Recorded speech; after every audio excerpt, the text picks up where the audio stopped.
Hello everyone, welcome to physics corner. Myself Mayank Bhardwaj. आज अपन start करने जा रहे हैं एमएससी प्रीवियस फिजिक्स की क्वांटम मैकेनिक्स। पेपर 3 है जो अपन कंटिन्यू कर रहे थे। लेक्चर नंबर 5 है आज, ठीक है। तो पहले अपन ने जो अपने पास है, जैसे अपन क्लास 11th की भी क्लास चालू रख रखी है फिजिक्स कॉर्नर पर, ठीक है।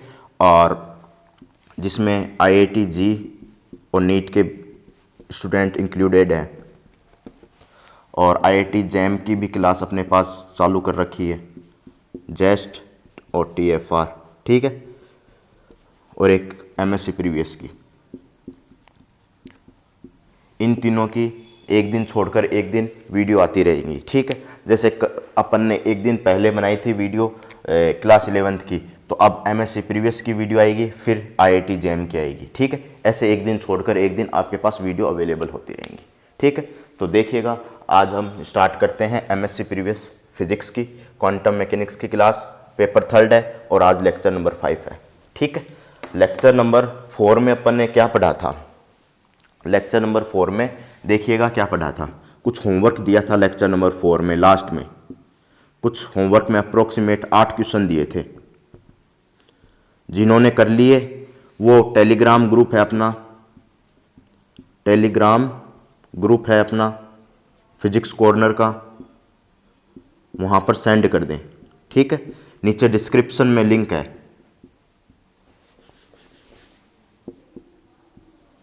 नीचे डिस्क्रिप्शन में लिंक है, वहाँ पर सेंड कर दें। नीचे आप जाओगे तो नीचे डिस्क्रिप्शन है, उसमें तीसरा नंबर या दूसरा नंबर लिंक है, वहाँ पर सेंड कर देवें, ठीक है। अपना होमवर्क करके सेंड कर देवें, ठीक है। उस क्वेश्चन में एक क्वेश्चन था जो अलग था, बाकी सब सेम थे क्वेश्चन। देखिएगा, वो अलग क्वेश्चन था, उसको मैं आज की क्लास के लास्ट में या फिर नेक्स्ट वीडियो लेक्चर नंबर 6 में करवा दूंगा, ठीक है। जो क्वेश्चन था अपना लेक्चर नंबर 4 में, एक गामा फंक्शन का क्वेश्चन था, गामा फंक्शन का क्वेश्चन था, ठीक है। वो मैं गामा फंक्शन का क्वेश्चन, गामा फंक्शन का क्वेश्चन था, उसको मैं नेक्स्ट वीडियो में करवा दूंगा या फिर आज की क्लास में लास्ट में करवा दूंगा, ठीक है। तो देखिएगा आज कैसे स्टार्ट करते हैं अपन लेक्चर नंबर 5 को। अगर आप लेक्चर नंबर, ये लेक्चर सीरीज फर्स्ट बार देख रहे हैं तो चैनल को लाइक कीजिए, शेयर कीजिए एंड चैनल को सब्सक्राइब कीजिए। अपने फ्रेंड सर्किल को बताइए भी कि अपने लेक्चर सीरीज चल रही है MSc प्री फिजिक्स की, ठीक है। तो आज लेक्चर नंबर 5 अपन स्टार्ट करते हैं, तो देखिएगा।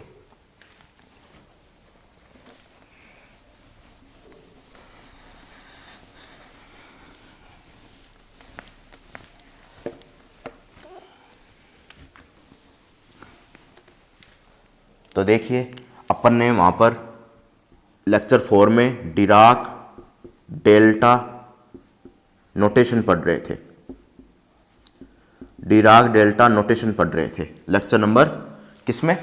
4 में डिराक डेल्टा नोटेशन पढ़ रहे थे। उसमें लगभग 6 प्रॉपर्टी अपन ने कर ली थी, 6 प्रॉपर्टी डिराक डेल्टा नोटेशन की कर ली थी, ठीक है। आज है प्रॉपर्टी नंबर 7,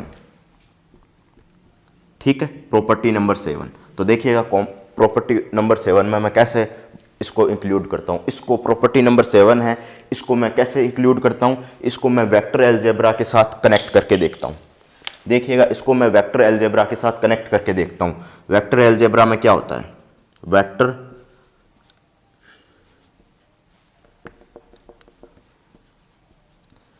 वेक्टर अलजेब्रा में क्या होता है? आपके पास कोई भी फंक्शन है, कोई भी वेक्टर है, कैसे शो करते हैं वेक्टर को?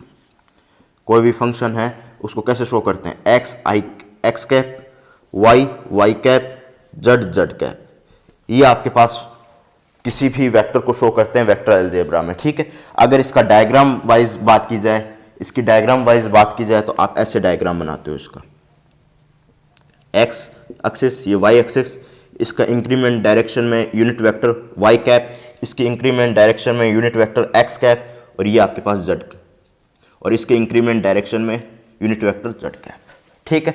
अगर मैं पॉइंट स्पेस में 3D स्पेस में P पॉइंट ले लूँ, 3D स्पेस में P पॉइंट ले लूँ और ये सेंटर से मिला दूँ, ओरिजिन जो है उससे मिला दूँ, तो आपके पास R वेक्टर यही होगा। R वेक्टर आपके पास यही होगा जिसमें एक्स एक्सिस, वाई एक्सिस और जेड एक्सिस एक दूसरे के ऑर्थोगोनल बेसिस है, ऑर्थोगोनल वेक्टर है, मतलब एक दूसरे के ऑर्थोगोनल है, म्यूचुअली परपेंडिकुलर है, जिसके कारण ये क्या है, ऑर्थोगोनल है। तो इसी तरीके से डिराक डेल्टा नोटेशन में किस तरीके से ऑर्थोगोनल की बात करते हैं वो देखिएगा। डिराक डेल्टा नोटेशन में ऑर्थोगोनल की कैसे बात करते हैं वो देखिएगा। तो मैं बता रहा हूं डिराक डेल्टा नोटेशन में ऑर्थोगोनल की किस तरीके से बात करते हैं, ठीक है। तो देखिएगा, quantum state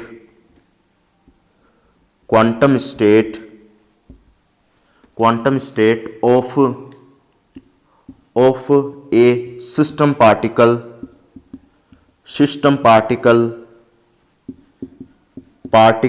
can be written as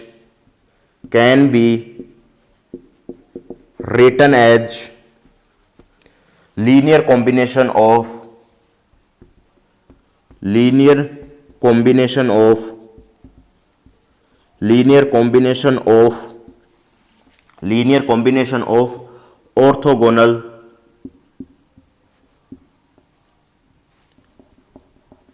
orthogonal basis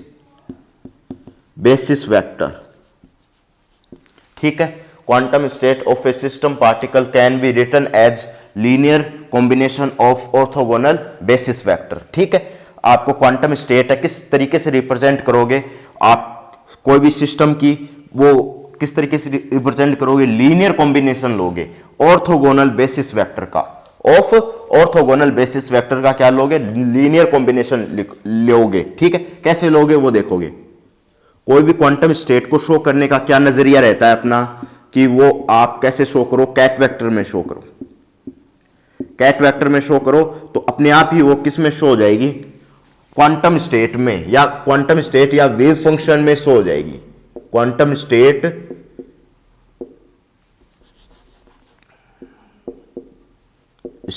और वेव फंक्शन में शो हो जाएगी, चीज वेव फंक्शन में शो हो जाएगी, ठीक है। क्वांटम स्टेट या वेव फंक्शन में आपके पास शो हो जाएगी। अगर मैं इसका कोई भी कैट वेक्टर है उसका मैं कॉन्जुगेट कर दूं, प्रॉपर्टी बताइए भाई, कौन सी प्रॉपर्टी बताइए। अगर मैं इसका कॉन्जुगेट नहीं, डैगर ले लूं, कॉन्जुगेट और ट्रांसपोज दोनों कर दूं, ठीक है। इसका डैगर ले लूं, डैगर का मीन क्या होता है, डबल मीन होता है इसका। ट्रांसपोज कर दीजिए, जो भी आपके पास कंडीशन है उसका, अगर मैट्रिक्स है तो उसका ट्रांसपोज कर दीजिए, ट्रांसपोज करने के बाद आप उसका कॉन्जुगेट ले लीजिए, ठीक है। परंतु मैट्रिक्स नहीं है तो केवल आप क्या करिए, कॉन्जुगेट कीजिए। ये किस में चेंज हो जाता है, ब्रा वेक्टर में चेंज हो जाता है, ठीक है। ये है, और ये ब्रा वेक्टर आपके क्या कहेगा, कॉन्जुगेट क्वांटम स्टेट,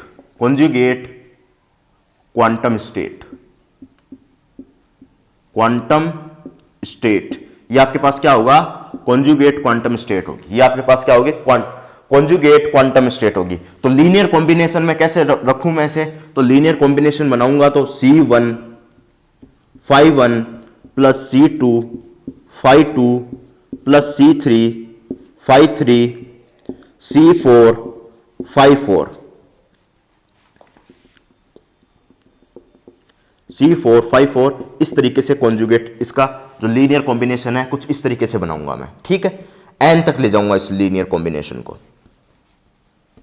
ठीक है। इस लीनियर कॉम्बिनेशन को मैं n तक ले जाऊंगा, यहां तक आपके पास क्या है, n तक ले जाऊंगा। ये आपके पास लीनियर कॉम्बिनेशन है। तो वेयर मैं सब चीज को डिफाइन करके चलता हूं, यहां पर क्या क्या चीज मैंने यूज ली है, ठीक है। क्या क्या चीज इस इक्वेशन में मैंने यूज ली है, इक्वेशन नंबर फर्स्ट बोल रहा हूं इसे, ठीक है। वेयर मैं क्या क्या चीज यहां पर यूज ले रहा हूं वो डिफाइन करके चलता हूं। ऊपर तो मैंने समझाने की दृष्टि से इसको यूज लिया है, मिटो देता हूं। तो देखिएगा,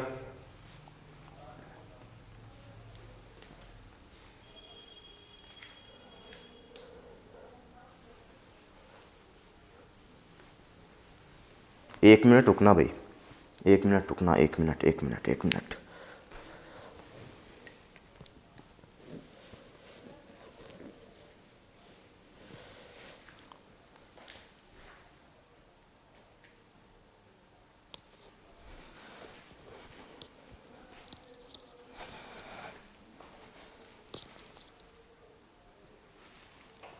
ठीक है, ये आपके पास क्या हो गया, एक इक्वेशन हो गई। अब इक्वेशन को मैं किस तरीके से डिनोट करूं, तो ये आपके पास फाई 1 फाई 2 फाई 3 फाई 4 ये फाई n तक ये सारा मटेरियल आपके पास क्या है, मैं लिख देता हूं where phi 1 phi 2 phi 3 phi n are orthogonal basis vector ये आपके पास क्या है, ऑर्थोगोनल बेसिस वेक्टर। फिर दूसरा वेयर लिखूं मैं, दूसरा वेयर मतलब C1 C2 क्या है, C1 C2 C3 Cn are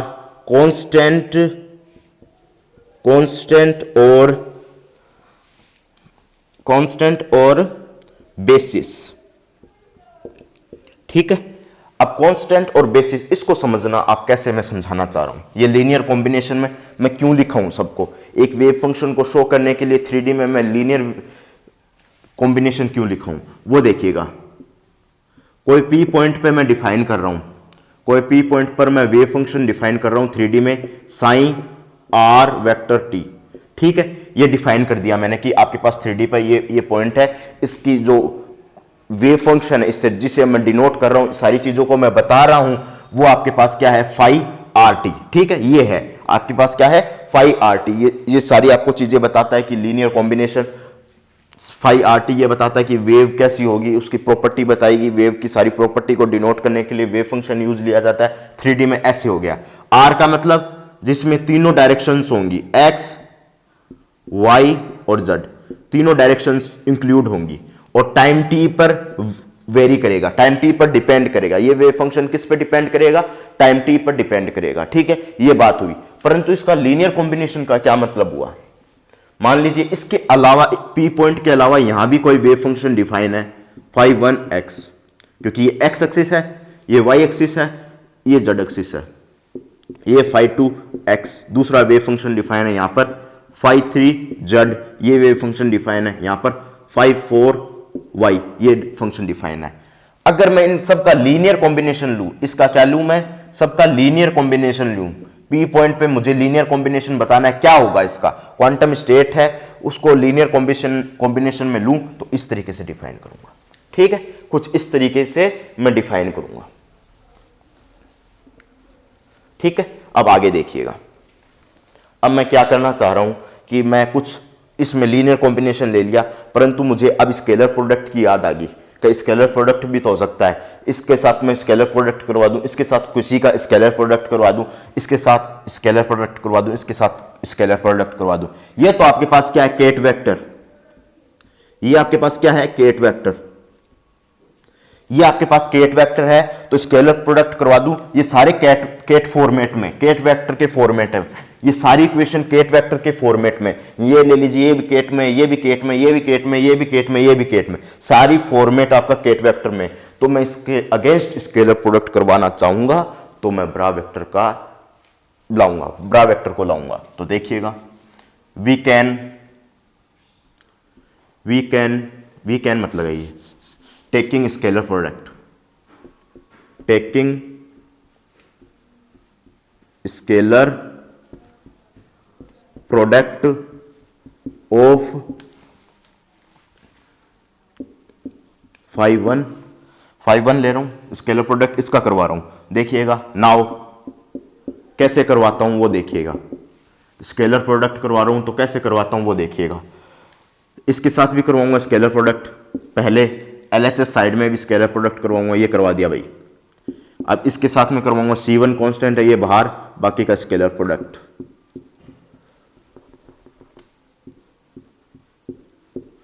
C2 बाहर, बाकी का स्केलर प्रोडक्ट।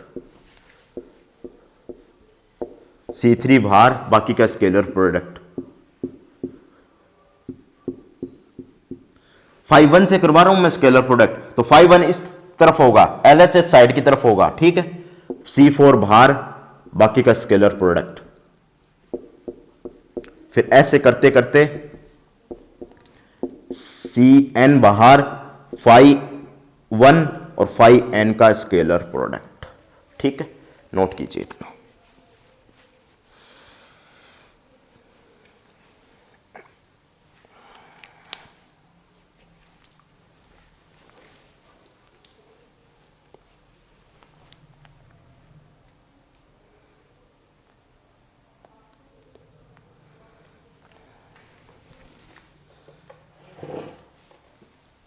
फटाफट नोट कीजिएगा।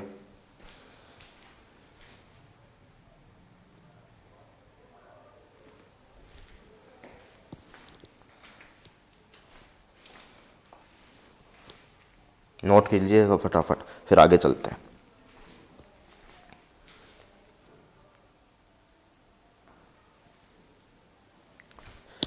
तो देखिएगा, अब आगे देखिएगा किस तरीके से बढ़ते हैं। अब आगे मैं बढ़ने जा रहा हूँ, तो वो देखिएगा कैसे बढ़ते हैं।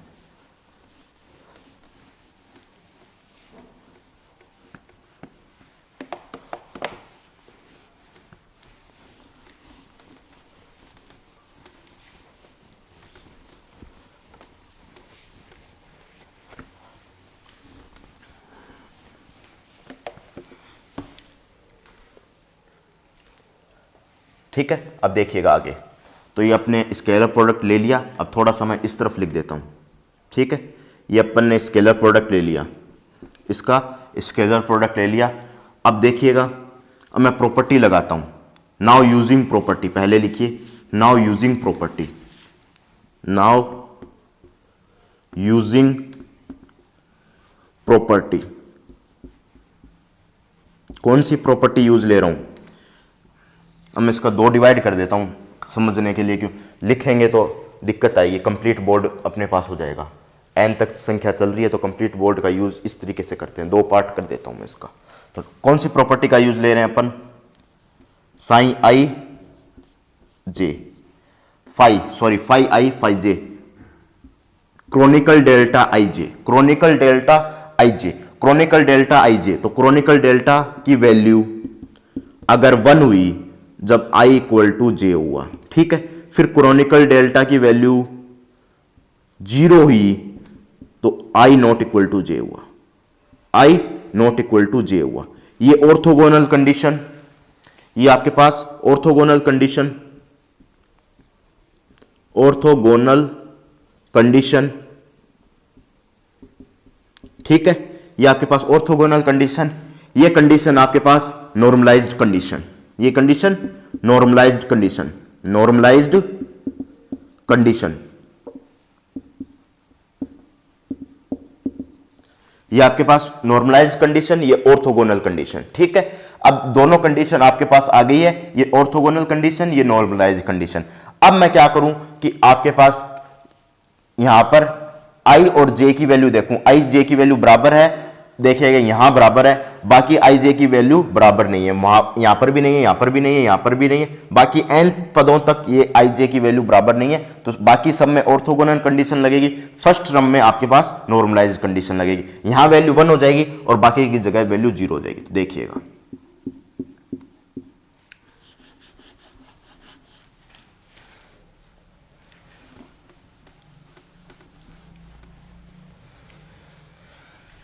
देखिएगा साइन फाई, साइन 1 और फाई, साइन 1 और phi equal to C1 multiply kronecker delta i j plus C2 multiply kronecker delta i j plus C3 multiply kronecker delta i j plus C4 multiply kronecker delta i j, आगे n तक Cn multiply kronecker delta i j. और यहां पर Chronicle delta i जे की value क्या हो गई? Chronicle delta i जे की वैल्यू क्या हो गई? फाई, और फाई क्या हो गई? यहां पर C1 multiply 1 plus C2 multiply 0, यहां पर C3 multiply 0, C4 multiply 0 plus Cn multiply 0, ठीक है। अब आपके पास क्या रिजल्ट आ गया? फाई 1 साइन इक्वल टू क्या आ गया आपके पास? C1, ठीक है, ये आ गया रिजल्ट। और जैसे फाई 1 के साथ psi complete psi wave function, complete wave function, complete quantum state, और phi 1 first term of the wave function, first term of the wave function या first term of the quantum state की, तो ये आपके पास C1 के बराबर है। ये आपके पास क्या होता है, प्रोबेबिलिटी एम्पलीट्यूड, प्रोबेबिलिटी एम्पलीट्यूड, ये आपके पास प्रोबेबिलिटी एम्पलीट्यूड होता है। तो आगे देखिएगा, ये आपका प्रोबेबिलिटी एम्पलीट्यूड हो गया, नोट कर लीजिए, फिर आगे चलते हैं। 1 पॉज करके नोट कर लीजिएगा, 1 2 3, अब आगे चलते हैं।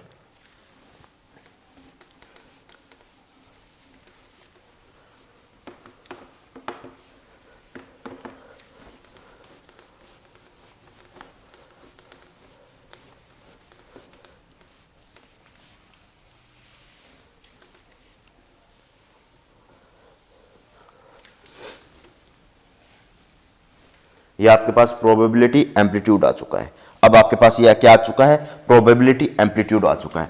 अब ये कॉम्प्लेक्स नंबर, ये कॉम्प्लेक्स नंबर में है। कॉम्प्लेक्स नंबर में क्यों है, कॉम्प्लेक्स नंबर में क्योंकि आपके पास 5 1 और साइन, 5 1 और साइन दोनों क्या है, कॉम्प्लेक्स, तो इनका स्केलर प्रोडक्ट भी क्या होगा, कॉम्प्लेक्स। ऐसी कंडीशन अपन ने लीनियर वेक्टर स्पेस में पढ़ी है। अगर साइन 1 एक लीनियर वेक्टर स्पेस में बिलोंग करेगा, सेकंड भी उस लीनियर वेक्टर स्पेस में बिलोंग करेगा, तो दोनों का एडिशन या दोनों का स्केलर प्रोडक्ट भी उस लीनियर वेक्टर स्पेस में बिलोंग करेगा, उस लीनियर वेक्टर स्पेस में बिलोंग करेगा। उसी कंडीशन का यूज लेते हुए मैंने क्या, ये कॉम्प्लेक्स नंबर है। तो कॉम्प्लेक्स नंबर है तो ये मैंने क्या बताया, प्रोबेबिलिटी एम्पलीट्यूड। तो अगर ये प्रोबेबिलिटी एम्पलीट्यूड है तो प्रोबेबिलिटी क्या होगी, प्रोबेबिलिटी एम्पलीट्यूड है तो प्रोबेबिलिटी क्या होगी, कॉम्प्लेक्स नंबर में होगी प्रोबेबिलिटी क्या, कॉम्प्लेक्स नंबर में होगी प्रोबेबिलिटी क्या, probability in complex number, in complex number. इसका आंसर है नो। आपके पास प्रोबेबिलिटी किस में होगी, कॉम्प्लेक्स नंबर में नहीं होगी। प्रोबेबिलिटी का मतलब होता है कि कोई भी पॉसिबिलिटी, कोई भी चीज को बताने की क्या होती है, पॉसिबिलिटी, ये हमेशा डिफाइन की जाती है हमेशा पॉजिटिव नंबर में, ये हमेशा डिफाइन की जाती है पॉजिटिव नंबर में। हमने पढ़ा है 0 से 1 के बीच में प्रोबेबिलिटी को डिफाइन किया जाता है। यानी हमेशा याद रखिएगा प्रोबेबिलिटी को पॉजिटिव नंबर में डिफाइन किया जाता है। तो इसका क्या कर देंगे, मोड का स्क्वायर, इसका मोड का स्क्वायर, मोड लेते ही जो नेगेटिव नंबर हो जाएगा वो हट जाएगा, और स्क्वायर लेते ही ये कॉम्प्लेक्स नंबर का फंक्शन हट जाएगा। क्यों कॉम्प्लेक्स नंबर की चीज हट जाएगी, क्योंकि आपके पास आयोटा मल्टीप्लाई आयोटा क्या होती है, -1। अब इसका स्क्वायर लोगे तो ये हो जाएगा 1।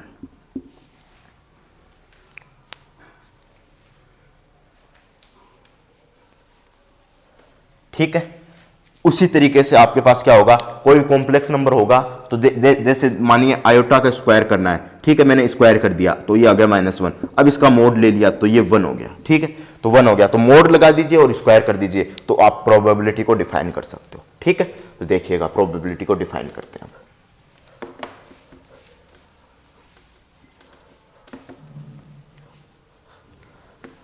देखिएगा प्रोबेबिलिटी को कैसे डिफाइन करते हैं।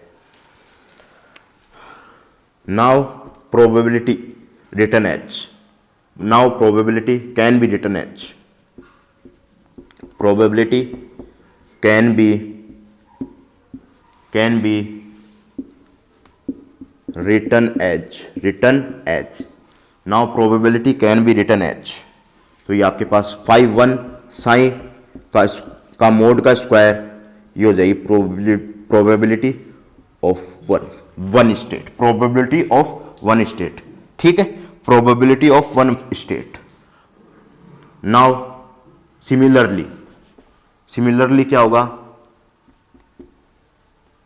सिमिलरली क्या होगा आपके पास, सेकंड के लिए निकालूं तो सेकंड के लिए प्रोबेबिलिटी एम्पलीट्यूड निकालूं तो ये आ जाएगा 5 2 साइन, ये आपके पास C2 की वैल्यू आ जाएगी, ये आ जाएगा probability amplitude, probability amplitude, probability amplitude.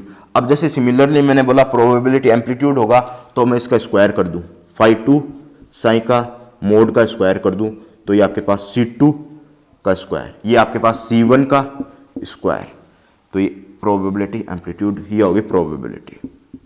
Second term की किस तरीके से प्रोबेबिलिटी निकालोगे, ये हो जाएगी आपकी, ये हो जाएगी आपके पास प्रोबेबिलिटी। इसको समझते हैं, ऐसे ही आगे चलती रहेगी आपके पास प्रोबेबिलिटी, ऐसे ही आगे चलती रहेगी। इसको एक एग्जाम्पल के थ्रू समझते हैं। एग्जाम्पल लेते हैं, देखिएगा एग्जाम्पल ले रहा हूं मैं।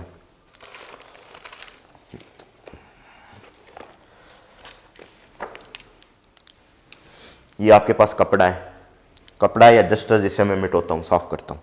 ये आपके पास 4 पेन है, तो 4 पेन है तो मैं 4 हैं, और भी होंगे, और तो नहीं है, ठीक है। एक बार 4 से समझते हैं। ये जिस पेन से लिख रहा हूँ फर्स्ट पेन है, इसे मैं ए बोल देता हूँ, ठीक है।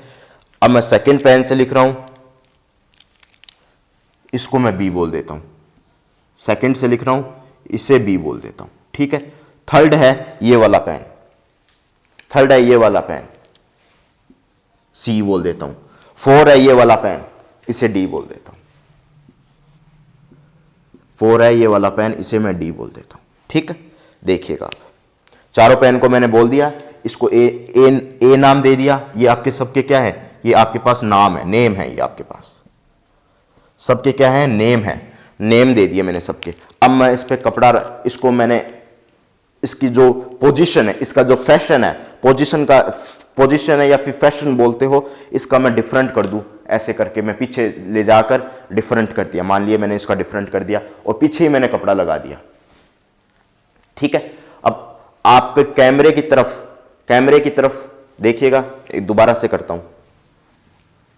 मैंने इसको अलग किया, फिर पीछे से मैंने कपड़ा ला के इस पे रख दिया, इस तरीके से पीछे से रख दिया। तो कैमरे की तरफ कौन सा पेन है, चारों में से कैमरे की तरफ कौन सा पेन है, कैमरे की तरफ कौन सा पेन है चारों में से, मेरे को भी नहीं पता।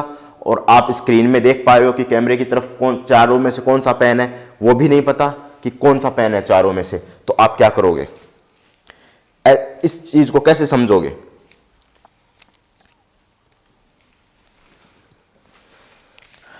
चारों में से पता नहीं कौन सा पेन है, ठीक है।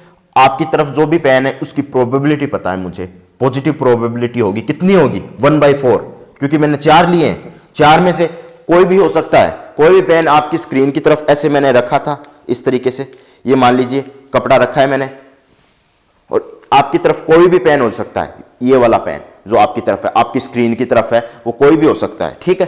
कोई भी आपके पास पेन हो सकता है, तो वैसे ही आपके पास कोई भी पेन हो सकता है। तो इसकी प्रोबेबिलिटी 1/4, इसकी प्रोबेबिलिटी 1/4, इसकी प्रोबेबिलिटी 1/4, चारों की प्रोबेबिलिटी 1/4, यानी 25%। प्रोबेबिलिटी क्या है, 25%, 25%। परंतु अगर इसी बात को क्वांटम मैकेनिक्स में निकाली जाए, इसी बात को क्वांटम मैकेनिक्स में समझाया जाए, तो कैसे समझाओगे? देखिएगा, ये थी प्रोबेबिलिटी मैथमेटिक्स की बात, कि किस तरीके से बात करते हैं अपन प्रोबेबिलिटी, पर इसी बात को क्वांटम मैकेनिक्स के जरिए समझाया जाए, वो देखिएगा। सबसे पहले मैं क्या करूंगा, इस फर्स्ट पेन का वेव फंक्शन लिख दूंगा, वेव फंक्शन लिख दूंगा phi a, ठीक है। सेकंड पेन का वेव फंक्शन लिख दूंगा phi b, थर्ड पेन का वेव फंक्शन लिख दूंगा phi c, फोर्थ पेन का वेव फंक्शन लिख दूंगा phi d, ठीक है। अब इनका लीनियर कॉम्बिनेशन ले लूंगा, CA phi 1 phi a plus C2 CB phi b, CC phi c, और आपके पास CD phi d equal to ये phi। ये मैंने सबका क्या ले लिया, वेव फंक्शन डिनोट कर लिया, कि ये इसका ऐसे वेव फंक्शन डिफाइन किया जाएगा, इससे ऐसे ऐसे क्वांटम मैकेनिक्स में वेव फंक्शन डिफाइन किया जाएगा। आपको फर्स्ट पेन की निकालनी है, मान लीजिए इस पेन की निकालनी है, कितनी प्रोबेबिलिटी है, तो इसका कर दोगे आप phi a और phi k मोड का स्क्वायर, ये आपके पास PA की प्रोबेबिलिटी आ जाएगी। PA के मतलब ये आपके पास CA का स्क्वायर, ये प्रोबेबिलिटी आपके पास आ जाएगी। इसको CA लिखा है ना, कांस्टेंट बेसिस जो है CA, इसका स्क्वायर, ये आपके पास प्रोबेबिलिटी आ जाएगी, ठीक है।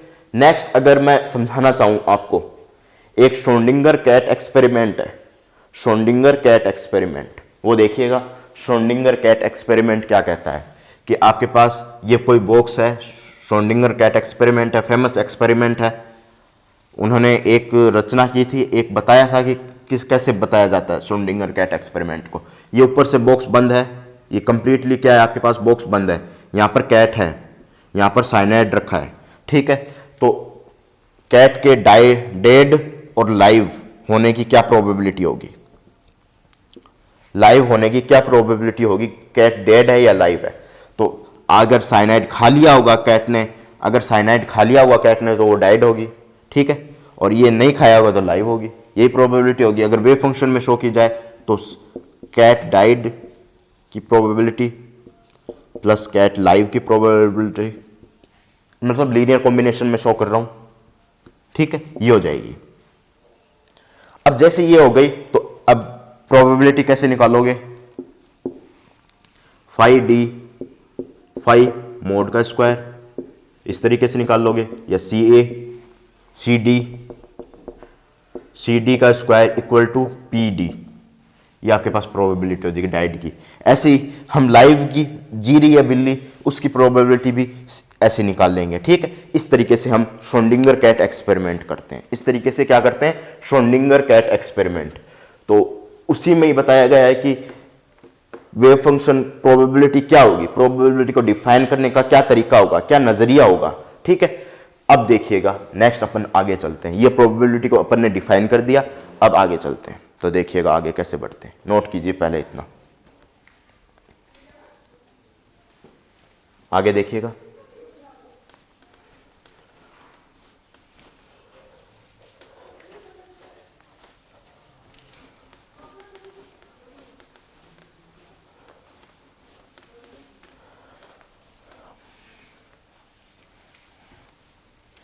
आगे देखिएगा, जैसे अपन लीनियर कॉम्बिनेशन में लिख रहे हैं, किसी भी वेव फंक्शन को लीनियर कॉम्बिनेशन में लिख रहे हैं, तो देखिएगा लीनियर कॉम्बिनेशन में फिर से लिखता हूं मैं, फिर से मैं क्या करता हूं, लीनियर कॉम्बिनेशन में लिखता हूं। तो देखिए C1 φ1, थोड़ा सा मैं दो पार्ट करके चलता हूं चीज़ों को डिफाइन करने के लिए।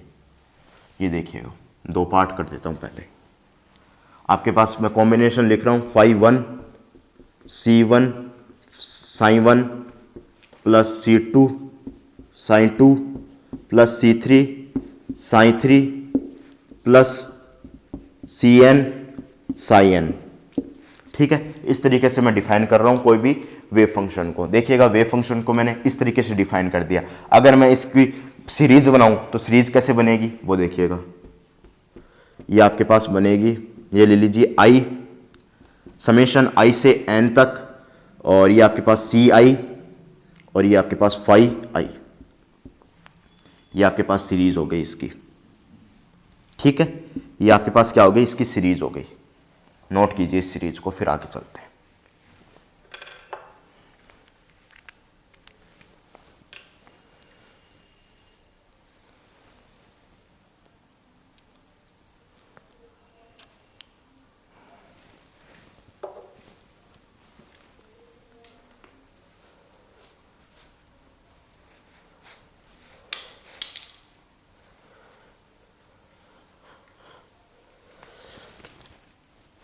देखिएगा अब आगे,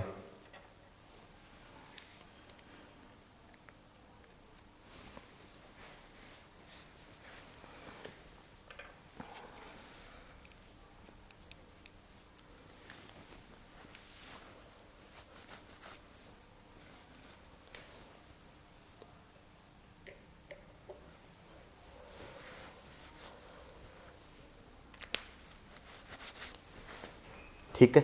तो देखिएगा आपके पास ये क्या है, देखिएगा ये आपके पास फाई आ गया। तो अब मैं आगे क्या सॉल्व करता हूं वो देखिएगा, ठीक है। देखिएगा आगे ये आपके पास वेक्टर आ गया। अब मैं क्या करता हूं कि इसी को एक फंक्शन में डिफाइन करता हूं। ये आपके पास फंक्शन है, कोई भी फंक्शन, एक सीरीज बन गई। अब मैं इसका स्केलर प्रोडक्ट इसके साथ कर सकता हूं। तो देखिएगा स्केलर प्रोडक्ट कैसे करूंगा, टेकिंग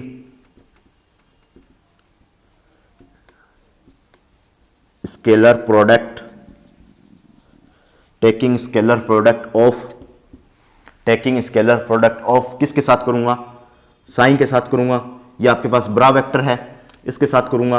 और यहां पर मैं इंडेक्स बदल देता हूं, इंडेक्स ऑफ दिस सीरीज, जे कर देता हूं इंडेक्स को, ठीक है, जे कर देता हूं इंडेक्स को n तक, सी जे इसका ट्रांसपोज, ये आपके पास क्या हो जाएगा 5j, ठीक है, ये आपके पास सीरीज बन जाएगी, ठीक है। अब जैसे आपके पास 5j, cj को क्या क्यों लिखा हूं मैं वो देखिएगा, ये भी समझ लो भाई। जैसे मैंने ब्रा वेक्टर किया तो इस कंप्लीट का मुझे ब्रा वेक्टर में चेंज करना पड़ेगा, तो मैं क्या करूंगा, यूजिंग प्रॉपर्टी। कौन सी प्रॉपर्टी यूज लूंगा, ये लूंगा,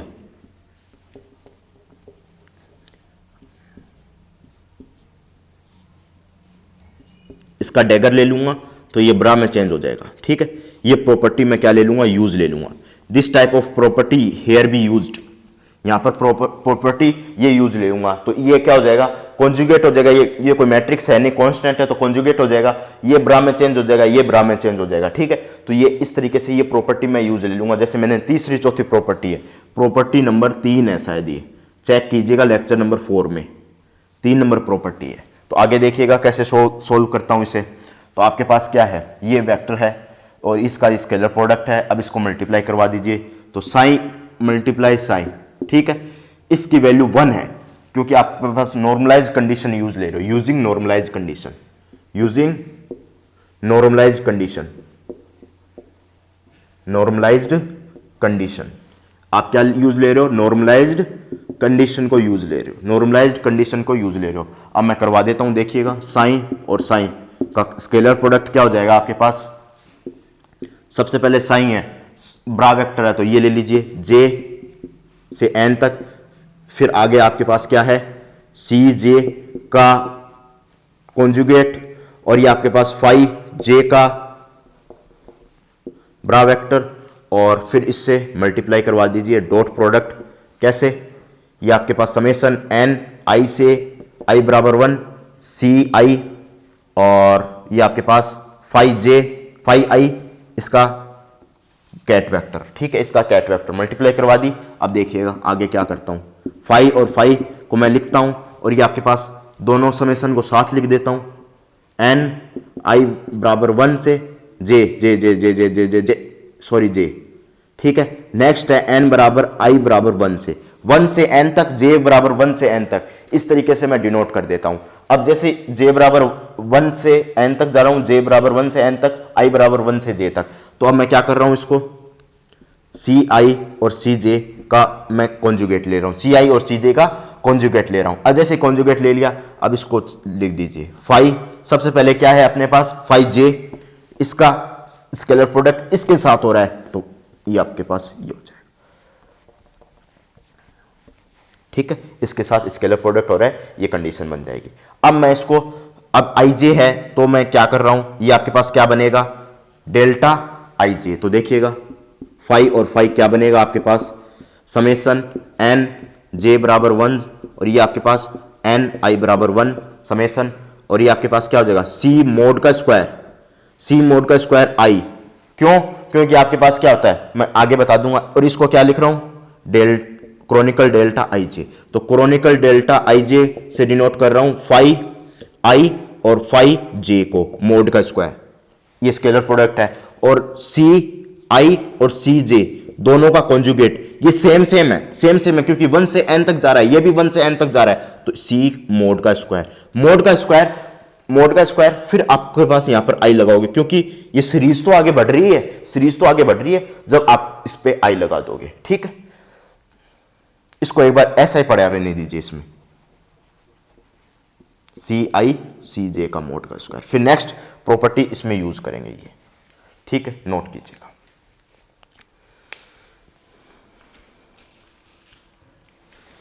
आगे चलें भाई,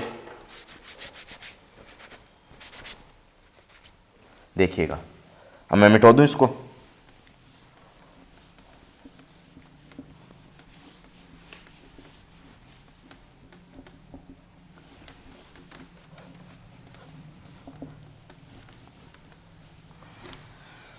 नेक्स्ट प्रॉपर्टी अब यूज ले रहा हूं मैं, देखिएगा नेक्स्ट प्रॉपर्टी कैसे यूज लेता हूं, देखिएगा अब नेक्स्ट प्रॉपर्टी यहां पर यूज ले रहा हूं, तो देखिएगा सी आई सी जे, अब ये प्रॉपर्टी यूज ले रहा हूं, तो देखिएगा नेक्स्ट प्रॉपर्टी अब यहां पर ये लगा रहा हूं, सी जे मोड का स्क्वायर और सी आई का स्क्वायर मोड का। ठीक है, अब ये प्रॉपर्टी लगा रहा हूँ तो देखिएगा साइन और साइन क्या हो जाएगा आपके पास, साइन और साइन क्या हो जाएगा, देखिएगा साइन और साइन क्या हो जाएगा, और ये आपके पास 1 हो जाए एन से, ये भी 1 हो जाएगा, समेसन भी यहाँ पर क्या हो जाएगा 1, क्योंकि ये चीज़ भी क्या हो गई 1 और ये भी क्या हो गई 1। ठीक है, अब साइन आई जे की वैल्यू क्या है 1, क्योंकि अपन क्या ले रहे हैं normalised condition, normalised wave function की कंडीशन लगा रहे हैं, इसकी वैल्यू 1। तो पहले लिख दीजिए सी आई मोड का स्क्वायर इक्वल और मल्टीप्लाई में 1। ठीक है, और इसकी वैल्यू 1 है ही, तो इस ये वैल्यू 1 लिख दी मैंने, सी आई मोड का स्क्वायर। तो आपके पास क्या हो जाएगा मॉडुलस, ये आपके पास मॉडुलस नहीं समेसन आई से 1 तक सी आई मोड का स्क्वायर इक्वल टू 1। तो इसको मैं लिख दूं C1 का स्क्वायर मोड का स्क्वायर, C2 मोड का स्क्वायर, C3 मोड का स्क्वायर, C4 मोड का स्क्वायर, ये n तक Cn मोड का स्क्वायर इक्वल टू 1। ये आपके पास एक रिलेशन बन गया, इसको बोलते हैं कंप्लीटनेस थ्योरम, कंप्लीटनेस थ्योरम। ठीक है, कंप्लीटनेस थ्योरम बोलते हैं, नोट कीजिएगा।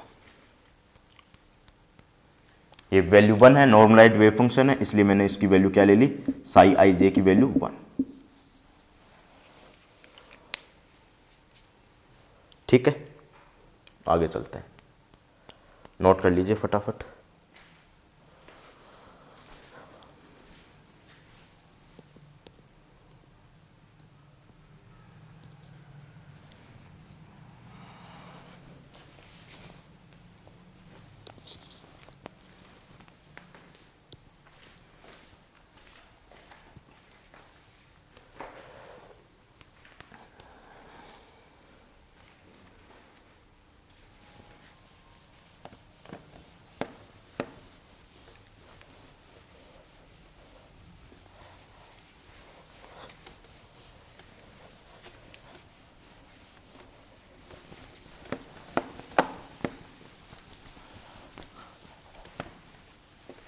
देखिएगा एक क्वेश्चन करके चलते हैं। Quantum state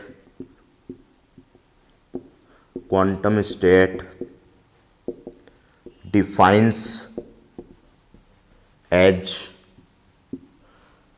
sign 1/√2 φ1 plus 1/√3 φ2 plus 1/√4 φ3।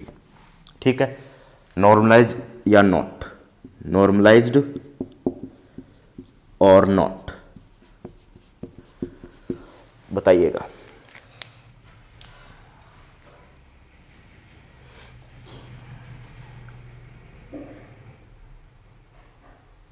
ठीक है, ये बताइएगा नॉर्मलाइज, इज नॉर्मलाइज या नॉट।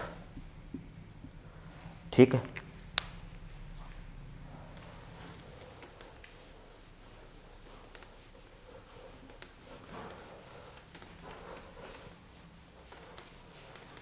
देखिएगा, पॉज कर वीडियो को नोट कीजिएगा और फिर इसको कीजिएगा।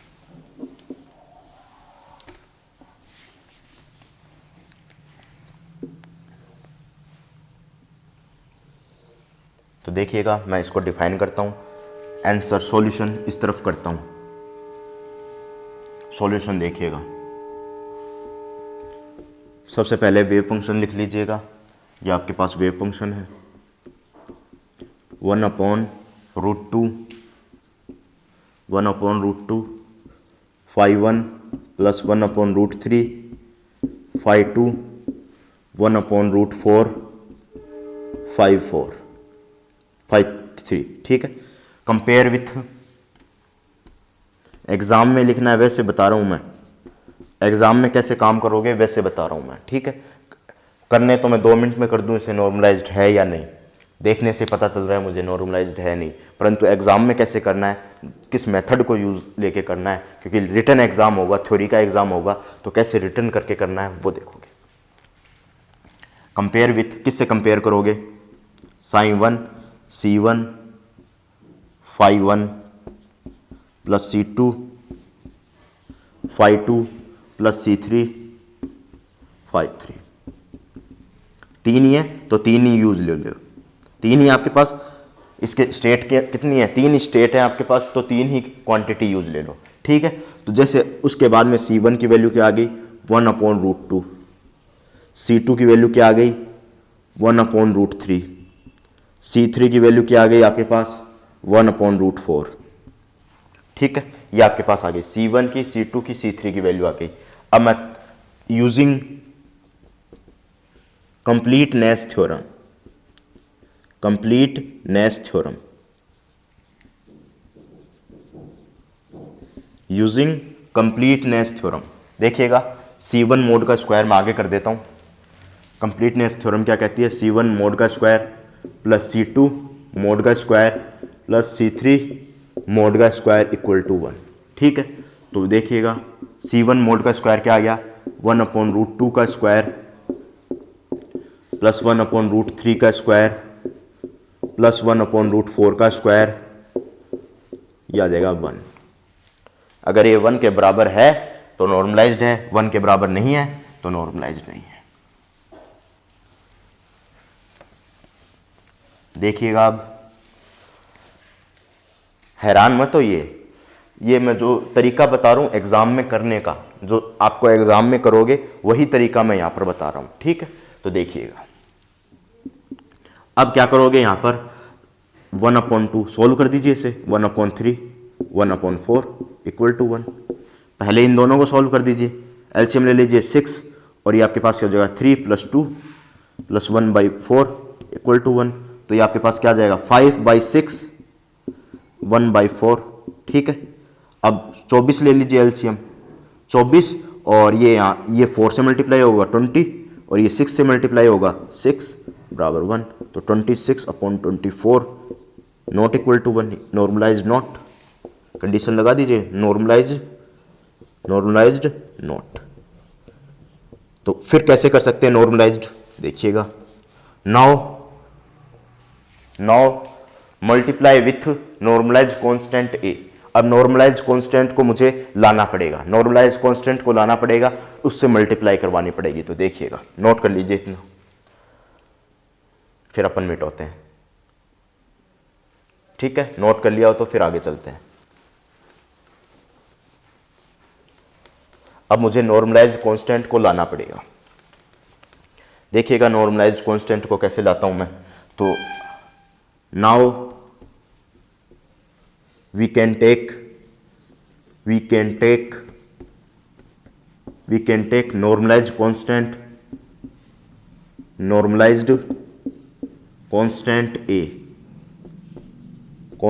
a multiply with multiplication with sign। ठीक है, देखिएगा साइन सबसे पहले क्या था 1/√2 a प्लस फिर साइन 1 5/1 फिर क्या था आपके पास 1/√3 a, ये आपके पास 5/2 फिर आपके पास 1/√4 a, ये आपके पास 5/3 ये था। अब मल्टीप्लाई करवा दिए, अब कंपेयर विथ, फिर से लगाइए कंपेयर विथ, किससे कंपेयर करोगे sine C1 5/1 plus C2 5/2 plus C3 5/3, इससे कंपेयर करवा दीजिए। अब नए इंट्रोड्यूस हो गए C1 C2 C3 नए इंट्रोड्यूस हो गए, तो C1 की वैल्यू क्या हो गई a/√2, C2 की वैल्यू क्या हो गई a/√3, C3 की वैल्यू क्या हो गई a/√4। ठीक है, अब आगे चलते हैं।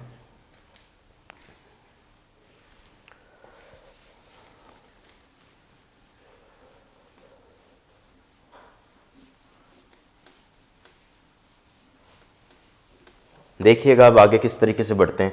आपके पास C1 C2 C3 की वैल्यू मिल गई, तो using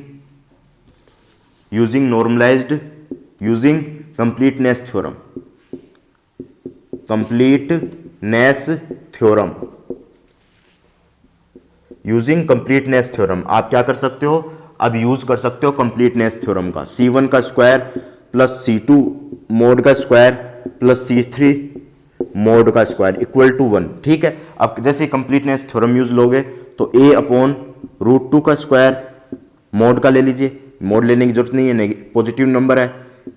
a upon root 3 mod का square, a upon root 4 mod का स्क्वायर इक्वल टू 1। तो a स्क्वायर बाहर ले लीजिए और ये आपके पास 1 अपॉन रूट 2 का स्क्वायर प्लस 1 अपॉन रूट 3 का स्क्वायर प्लस 1 अपॉन रूट 4 का स्क्वायर। अब a की वैल्यू निकालनी है तो देखिएगा a square 1/2 plus 1/3 plus 1/4 equal to 1। ठीक है, अब देखिएगा a स्क्वायर इसकी वैल्यू अपन ने निकाली थी, कितनी थी, फिर से निकाल दीजिए। ये 6 और ये आपके पास 3 और ये 2 5 प्लस 1/4 इक्वल टू 1। तो आपके पास क्या बचेगी, a स्क्वायर ये बचेगी 20, यहाँ से 4 की मल्टीप्लाई 5 से होगी 20 और ये 6 की मल्टीप्लाई 1 से होगी 6 अपॉन 24 इक्वल टू 1। तो a स्क्वायर की वैल्यू क्या आ जाएगी आपके पास 24 अपॉन 26। दिख तो रहा है 24 अपॉन 26, 24 इतनी ऊपर चला जाएगा, नीचे 26 आ जाएगा। तो आपके पास ऊपर लिख देता हूं, तो a की वैल्यू क्या आ जाएगी, नीचे से देखिएगा। अब मैं यहां पर ले जाता हूं इसको सबको, तो आपके पास क्या आ जाएगा, a की वैल्यू कितनी आ जाएगी 24 अपॉन 26, 24 अपॉन 26 का रूट, ये आपके पास आ जाएगी। अब देखिएगा आगे, इतना नोट कीजिए फिर आगे देखिएगा, नोट कर लीजिएगा इतना फिर आगे देखिएगा। अब a की जगह पुटअप कर दो, ठीक है, ये इस इक्वेशन में a की जगह ये वैल्यू पुटअप कर दो। a निकाली है ना अपने ने, साथ साथ में नोट किया करो भाई, पीछे ले जाकर नोट कर लेना अगर नहीं नोट कर पाए हो तो। देखिएगा a की जगह पुटअप कर दीजिए ये वैल्यू, अब कोई दिक्कत वाली बात है नहीं, a की जगह पुटअप कर दीजिए साइन।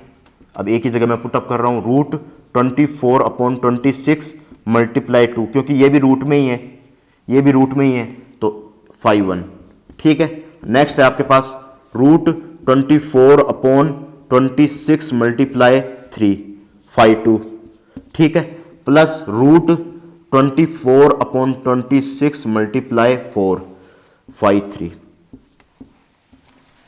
आगे देखिएगा, साइन इक्वल टू क्या आ जाएगा आपके पास, देखिएगा आगे। अब 2 से 24 को काटिए, क्या बचेगा आपके पास 12 12 26 5 प्लस, अब यहाँ 3 से काटिए, 3 से 24 को काटिए, कितना बचेगा 8 अपॉन 26 5 अब नेक्स्ट है आपके पास 24 को 4 से काटिए 6 अपॉन 26 अपॉन 26 5 ठीक है।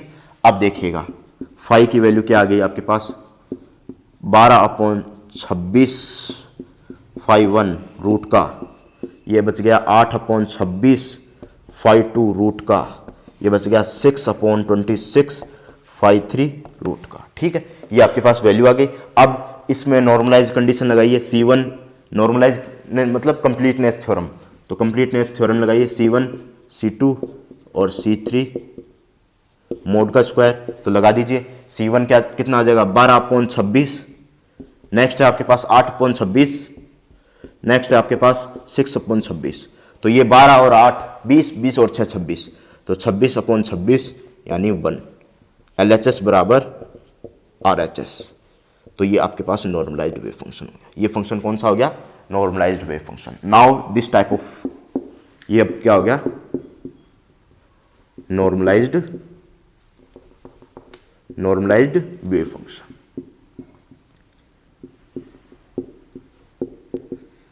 नोट कर लीजिएगा, ये आपके पास अब नॉर्मलाइज्ड वेव फंक्शन हो गया, नॉर्मलाइज्ड क्वांटम स्टेट हो गई जिससे हम डिफाइन कर रहे हैं। तो सबसे पहले तरीका क्या है नॉर्मलाइज चेक करने का, C1 का स्क्वायर C2 का स्क्वायर C3 का मोड का स्क्वायर बराबर 1 आ रहा है तो नॉर्मलाइज है, नहीं तो फिर नहीं है तो फिर आगे a से मल्टीप्लाई कर दो, इससे a से मल्टीप्लाई कर दो, इससे करा दो, इससे करा दो, a से मल्टीप्लाई कर दो, फिर C1 C2 C3 ले लो, फिर उस कंप्लीटनेस थ्योरम लगा दो, फिर a की वैल्यू निकाल लो, ए की वैल्यू मैंने यहाँ पर निकाली थी, रूट निकाली थी, ये रूट 24/26 निकाली थी। अब फिर ये वैल्यू इससे मल्टीप्लाई करा दो वापस, जो अपन ने ए लिया है, प्रोड्यूस किया है, ए को प्रोड्यूस किया है, यहाँ पर मल्टीप्लाई करा दो, यहाँ पर मल्टीप्लाई करा दो और यहाँ पर मल्टीप्लाई करा दो, मल्टीप्लाई करा दो। फिर अपन करोगे 1 बराबर, इस तरफ भी 1 आएगा, लेफ्ट हैंड साइड भी 1 आएगा, फिर 1 बराबर 1 आ जाएगा। ये कंडीशन सेटिस्फाइड होते ही ये आपके पास नॉर्मलाइज्ड वेव फंक्शन आ जाएगा। फटाफट नोट कीजिएगा।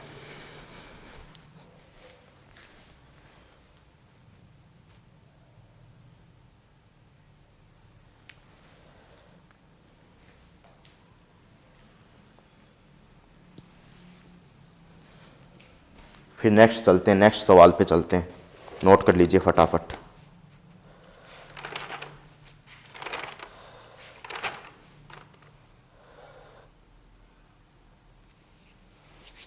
ठीक है, नोट कर लीजिए। नेक्स्ट सवाल मैं लिखता हूं, नोट कर लीजिए, इतना नोट कर लिया हो तो नेक्स्ट सवाल मैं लिखता हूं।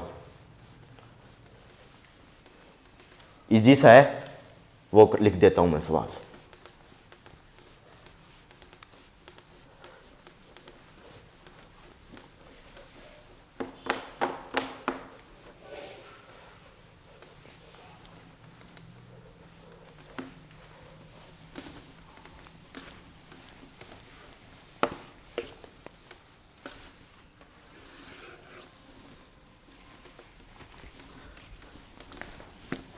ठीक है, देखिएगा, जेटली सर की बुक से सवाल है, मैं नोट करता हूँ, देखिएगा, नोट करता हूँ तो देखिएगा आपके पास ये साइन है की वैल्यू गिवन है, मैट्रिक्स फॉर्मेट में गिवन है, -3 आयोटा 2 + आयोटा ये 4, ठीक है। और आपके पास साइन गिवन है मैट्रिक्स फॉर्मेट में 2 - आयोटा और 2 - 3 आयोटा ये गिवन है, ठीक है। तो find scalar product, find the bra, find the bra vector, find the bra vector, bra vector, ठीक है, इसका ब्रा वेक्टर निकालना है, ठीक। इसके बाद में आपका पास है बी, ए ऑप्शन है और बी नंबर है scalar product, scalar product, scalar product of sine और फाई, ठीक है। ये आपके पास स्केलर प्रोडक्ट करना है,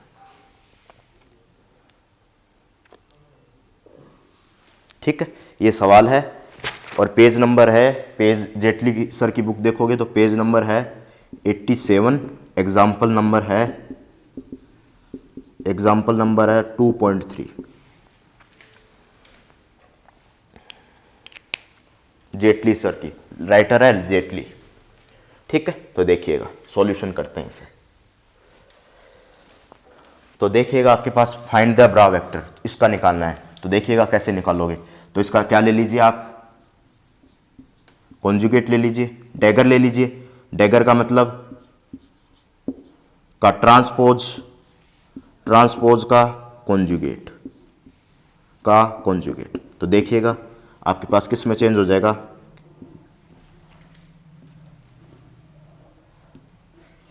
ये निकालना है ब्रा वेक्टर, तो इसमें चेंज हो जाएगा, ठीक है, इसमें चेंज हो जाएगा, ब्रा वेक्टर में चेंज हो जाएगा, ठीक है।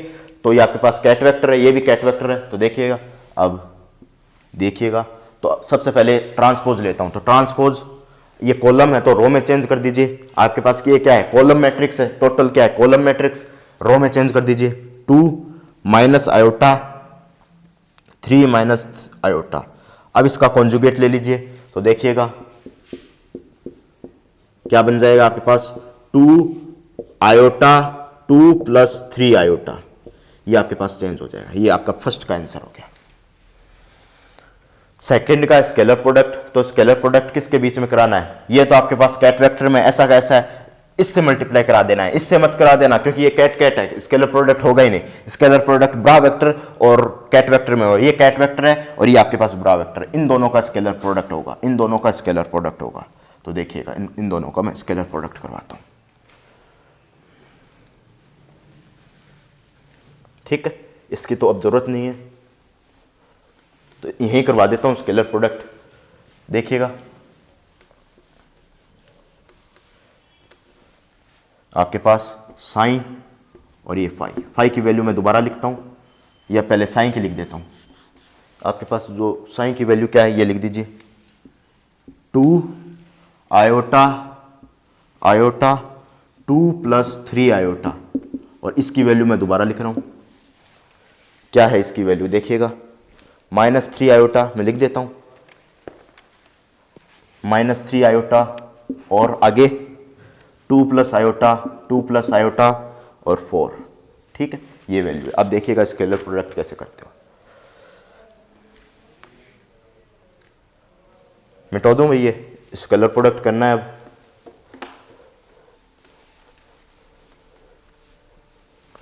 देखिएगा 2 से इसका स्केलर प्रोडक्ट कीजिए, 6 आयोटा। ठीक है, फिर आयोटा से इससे क्रॉस मल्टीप्लिकेशन तो आता है मैट्रिक्स का, आयोटा से इससे +2 आयोटा -1। ठीक है, फिर 4 का इससे, तो 4 और 8 +8 + 12 आयोटा। ठीक है, कैलकुलेशन कर दीजिए। अब देख 12 आयोटा से 6 आयोटा गया तो 6 आयोटा पॉजिटिव। ठीक है, +2 आयोटा। अब 8 में से -1 गया तो प्लस का 7, तो आपके पास क्या बच गया, 7 + 8 आयोटा। 7 + 8 आयोटा बच गया, 7 + 8 आयोटा। इसके साथ इसकी मल्टीप्लाई की, इसके साथ इसकी मल्टीप्लाई की, इसके साथ इसकी मल्टीप्लाई की, ये होता है क्रॉस प्रोडक्ट। ये फर्स्ट का आंसर हो गया और ये आपके पास सेकंड का आंसर हो गया।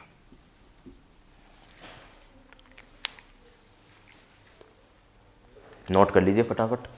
अब इस क्लास को यहीं समाप्त करता हूं। नेक्स्ट क्लास में अपन पढ़ेंगे, क्या पढ़ेंगे, नेक्स्ट क्लास का एजेंडा क्या है आपका, नेक्स्ट क्लास का एजेंडा बता देता हूं। आप नेक्स्ट क्लास में अपन ऑपरेटर पढ़ेंगे, ऑपरेटर पढ़ेंगे और आपने होमवर्क दिया था वो क्वेश्चंस करेंगे। होमवर्क वाले क्वेश्चंस 8 क्वेश्चन है, उसमें से एक क्वेश्चन है गामा फंक्शन का, वो करेंगे एक क्वेश्चन। ठीक है, इसके बाद में एंगुलर मोमेंटम इन quantum mechanics, angular momentum quantum mechanics का पर्पज क्या है, एंगुलर मोमेंटम इन क्वांटम मैकेनिक्स की स्टार्टिंग करेंगे। ये अपने पास नेक्स्ट स्टेप होंगे लेक्चर नंबर 6 में। ठीक है, इस लेक्चर को यहीं समाप्त करते हैं। तो आप वीडियो से ज़्यादा अगर फर्स्ट बार हो तो ज़्यादा से ज़्यादा शेयर करो, चैनल को सब्सक्राइब करो। ये अच्छा बेहतरीन कंटेंट आपको मिल रहा है तो आप चैनल को ज़रूर सब्सक्राइब करो, लाइक करो, शेयर करो। ठीक है, एक बार फिर से चैनल को लाइक करो, शेयर करो एंड सब्सक्राइब करो। धन्यवाद।